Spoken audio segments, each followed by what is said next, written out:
छोटी बहन और 7 भाई की कहानी। एक राजा था, उसके 7 लड़के और एक लड़की थी। राजा ने अपने सातों लड़कों का विवाह करवा दिया था। एक दिन राजा शिकार करने गया और वहां जब शिकार करके वापस आ रहा था, रास्ते में उसकी मौत हो गई।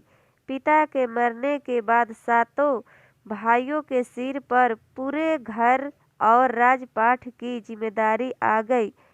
एक दिन सातों भाई काम के सिलसिले में बाहर जाने लगे। सभी ने अपने पत्नियों से बोला कि हमारे बहन का अच्छे से ख्याल रखना, इसको किसी चीज की कमी नहीं होनी चाहिए।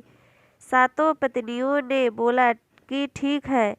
इसके बाद सातों भाई चले गए। भाइयों के जाने के बाद लड़की भाभियों ने उससे बहुत काम करवाने लगी। सबसे छोटी वाली भाभी उसे काम नहीं करवाती थी। बाकी जो 6 भाभी थी उससे बहुत काम करवाती थी। एक दिन की बात है, शाम हो गया था। बड़ी वाली भाभी ने कहा कि जाओ जंगल में से लकड़ी लेकर आओ। लड़की ने रस्सी मांगा। भाभी ने कहा बिना रस्सी के जाओ।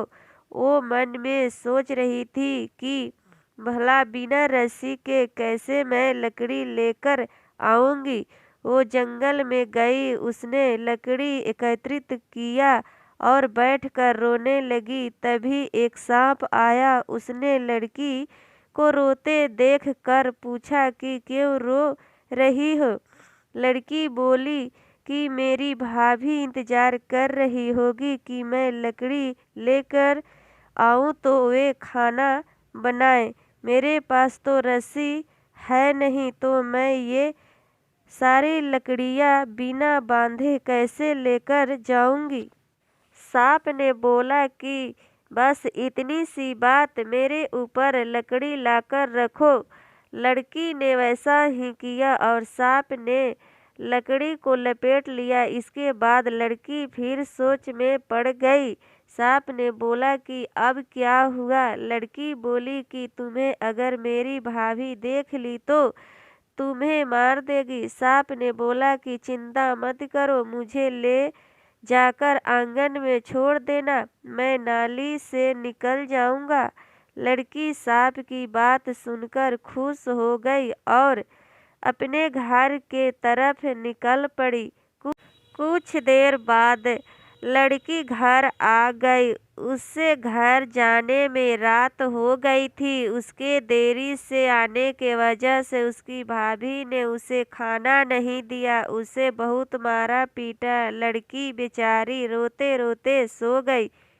फिर अगले दिन उसे एक चलनी दिया और बोला कि जाओ पानी लेकर आओ। लड़की नदी के किनारे जाकर पानी भरने की कोशिश कर रही थी, परंतु सारा पानी गिर जा रहा था। वे वहीं पर बैठकर रोने लगी। तभी अचानक एक मेढक आया। वे लड़की को देखकर पूछा क्यों रो रही हो। लड़की बोली कि मैं पानी भर रही हूँ, लेकिन सारा पानी चलनी से गिर जा रहा है, क्योंकि चलनी में बहुत सारा छेद है। मेढक ने उसे एक उपाय बताया और बोला कि बस इतनी सी बात। उसने अपने सारे मेढक को बुलाया और उससे चलनी में बैठ गए और बोला कि घर ले जाकर एक बाल्टी में रख देना। हम सारे मिलकर उस बाल्टी में पेशाब कर देंगे और बाल्टी भर जाएगा। उसके बाद हम लोग वहां से चले जाएंगे। लड़की ने वैसा ही किया। उस लड़की की भाभी हर रोज ऐसे ही उटपटांग काम कुछ न कुछ करने के लिए देती थी। एक दिन की बात है, उस लड़की को एक काला रंग का कंबल दिया और बोला कि जाओ, जब तक ये कंबल सफ़ेद न हो जाए घर लौट के मत आना। लड़की बोली ठीक है। लड़की कंबल लेकर चली जाती है और नदी के किनारे बैठकर उसे धोती है। वह छोटी लड़की उसे धोती गई, परंतु वह सफ़ेद होता ही नहीं। काला है तो काला ही न रहेगा, सफ़ेद थोड़ी न होगा। लड़की को 2 दिन हो गए, वह बिना कुछ खाए पिए बैठी रही और फूट फूट कर रो रही थी। तभी उसके सातों भाइयों नदी के पास वाले जंगल से होते हुए बाहर से लौट कर आ रहे थे। सातों भाइयों को किसी लड़की की रोने की आवाज़ सुनाई दिया। वे नदी के किनारे पहुंच गए। अपने बहन को उस हालत में देखकर उन सभी भाइयों का दिमाग खराब हो गया और पूछा कि बहन, ये हालत किसने किया।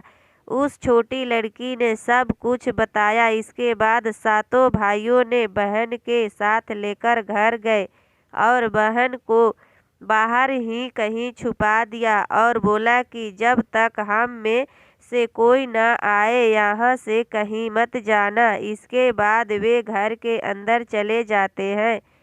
सारी पत्नियां अपने पति को देखकर इतनी खुश होती है कि पूछो मत। कोई पानी लेकर आती है तो कोई पंखे से हवा देती है। तभी एक भाई बोला कि मेरी प्यारी बहना कहाँ है, दिखाई नहीं दे रही है। तभी एक भाभी बोलती है, यहीं पर कहीं खेल रही होगी। तुरंत दूसरी भाभी बोली, अभी दूध भात चावल खा रही, यहीं कहीं पर खेल रही थी। तभी एक पत्नी बोली कि आप लोग पहले खाना खाइए, वे आ जाएगी।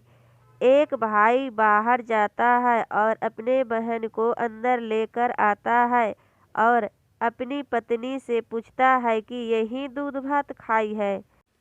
अगर खाई होती तो ये हालत नहीं रहती मेरी बहन की। क्या हालत हो गई है। सारी पत्नियों कुछ नहीं बोलती है। तब छोटी लड़की बोलती है कि सबसे छोटी वाली भाभी ने कुछ नहीं किया है, बाकी सारी भाभी ने बहुत सताया और काम करवाया है। सारे भाइयों ने मिलकर अपने पत्नियों को घर से बाहर निकाल दिया और सबसे छोटी वाली पत्नी रह गई। उसके बाद सारे मिलकर राजपाट चलाने लगे।